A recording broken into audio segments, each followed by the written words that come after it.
Algunos, hablando del templo, decían que estaba adornado con hermosas piedras y ofrendas votivas. Entonces Jesús dijo: de todo lo que ustedes contemplan, un día no quedará piedra sobre piedra, todo será destruido.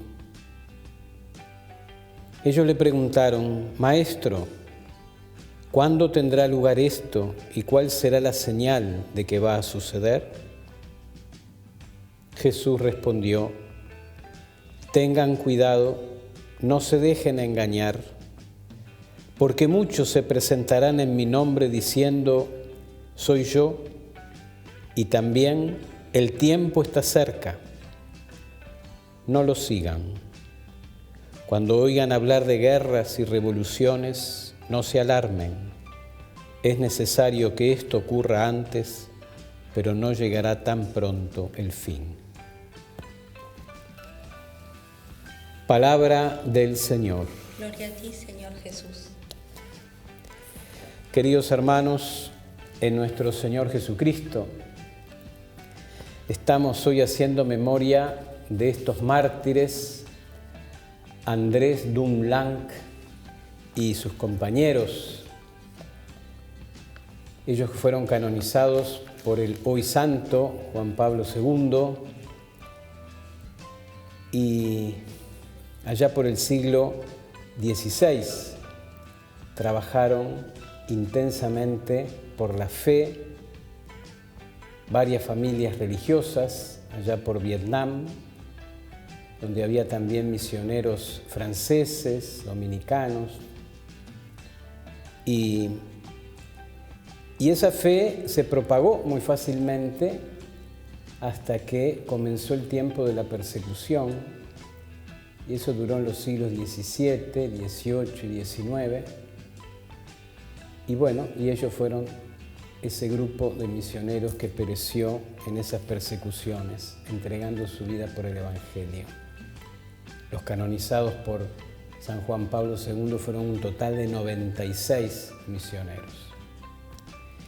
Bueno, y en este día que recordamos a estos misioneros, se nos presenta una hermosa palabra de Dios. El domingo pasado celebrábamos la solemnidad de Jesucristo, Rey del Universo. Esta fiesta, como dijimos muchas veces, marca el final del año litúrgico.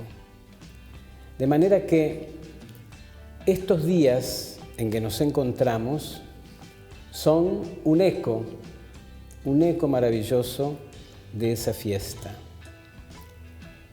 Y son también como una preparación para el próximo domingo, en que daremos inicio a un nuevo año litúrgico, celebrando el primer domingo de Adviento.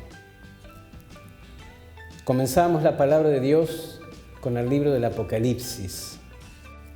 Este libro, curiosamente, sirve tanto para marcar el final del año litúrgico, porque vemos la grandeza de la victoria de Cristo, como también sirve para marcar el comienzo del año litúrgico. ¿Por qué? Porque esa victoria de Cristo que anhelamos todavía no se ha dado en plenitud. Y por eso queremos que Cristo venga. Y ese es el sentido del Adviento. O sea, fíjense que el Apocalipsis nos marca el final, pero también nos marca el principio. El Apocalipsis nos muestra cómo Dios ha sido el que ha vencido, pero también cuánta falta nos hace la victoria de Dios. Y precisamente porque anhelamos esa victoria del Señor, precisamente por eso es que entramos en el tiempo del Adviento. Y en el tiempo del Adviento le rogamos al Señor que esa victoria se haga perfecta en mi vida. O sea que, como podemos ver a través de la liturgia, la Iglesia es una gran pedagoga. Nos está enseñando cosas muy bonitas. Bueno, pero cuando hablamos de Apocalipsis, vieron que uno suele asociar esa palabra, Apocalipsis, con algo trágico, siempre con algo que es tenebroso, de lo que parece que no hay escapatoria, como cuando se usa ese adjetivo, es una escena apocalíptica. Una lectura de tipo fundamentalista nos llevaría sin dudas a una visión como muy catastrófica del mundo, del hombre, de su destino. Y reforzaría esa idea el hecho de que se observan en la vida diaria hechos semejantes a los que menciona el libro del Apocalipsis. Es difícil compaginar esa interpretación literal con la enseñanza de un Dios que es amor, que es ternura. Tal vez, muchas veces nos lo hemos preguntado y creo que con legítimo derecho a veces, ¿dónde estaba Dios cuando sucedió tal cosa? Pero fíjense que la idea del texto no es anunciarnos una serie de cataclismos que destruyen la vida, porque la Biblia no es un libro mágico, ni tampoco es un manual del orden del universo.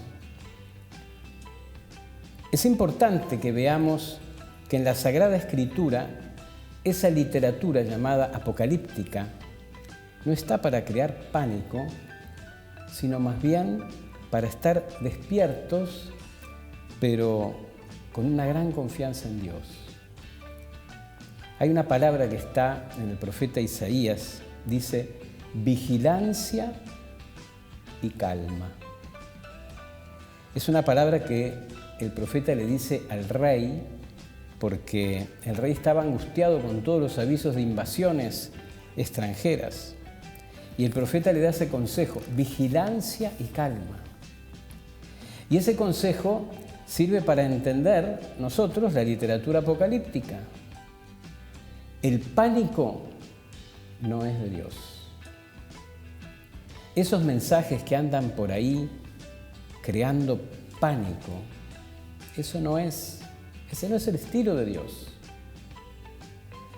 El Papa Benedicto XVI dijo en unas declaraciones algo que es muy interesante. Dijo, Jesús no obra como un vidente, como alguien que ya ha visto la película y entonces ahora nos está presentando el tráiler, ¿verdad? Y nos está diciendo, bueno, prepárense porque esto es lo que se nos viene encima. La literatura apocalíptica lo que quiere contarnos es que aunque todo se conmueva, aunque todo se remueva y aunque todo se caiga y se destruye, hay alguien que permanece. Y los que se unen al que permanece, también permanecen con él. Y ese alguien es precisamente Dios, nuestro Padre. O sea que esta literatura sirve para que nosotros no le demos demasiada importancia a las cosas que pasan, pero para que entendamos que por encima de todo lo que pasa está el que permanece para siempre. En el Evangelio que escuchamos, vemos cómo esas personas que hablaban con Jesús describían el templo, su estructura, sus adornos, su belleza, pero Jesús habla con más profundidad y hace entender que todo eso pasará, que no quedará nada. Si bien el edificio es importante para encontrarnos con la presencia de Dios, pero lo más importante es Él y su presencia. Bueno, de esa actitud de Jesús tenemos que aprender nosotros y cuando nos encontremos con esas personas que se angustian mucho por las cosas que pasan y solo ven catástrofes y se dejan llevar por esos mensajes de los que hablaba hoy al principio, creo que nuestra actitud tiene que ser la de contarles lo que creemos, pero hacerlo con una enorme caridad, con una gran confianza y sobre todo con una palabra que los acerque al Dios que no engaña, al Dios que permanece para siempre. En esta pandemia que estamos sufriendo, muchas personas acuden a Dios y acuden no para que Él solucione los problemas, sino solicitando la fuerza, la presencia de Dios para saber vivir todo esto que se nos vino encima. Lo han hecho los que se dedican a la salud, los enfermos, los familiares, todos esos que han vivido al límite. ¿Por qué? Porque necesitamos siempre su fuerza, pero especialmente en los momentos en que todo parece perder el sentido. Confiemos en Él, porque nunca nos va a abandonar. Las personas que se dejan llevar por esos mensajes de catástrofes es porque no conocen a su Dios. El que conoce el corazón de Cristo, el que conoce la misericordia divina, el que conoce los planes de Dios, no tiene jamás ese tipo de angustia.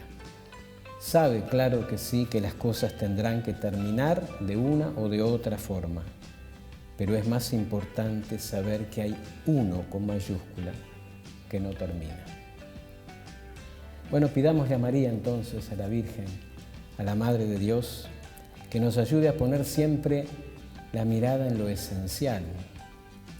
Muchas veces miramos hacia otro lado, a lo material, y olvidamos lo espiritual. Van a pasar muchas cosas a lo largo de nuestro camino, a lo largo de nuestra historia.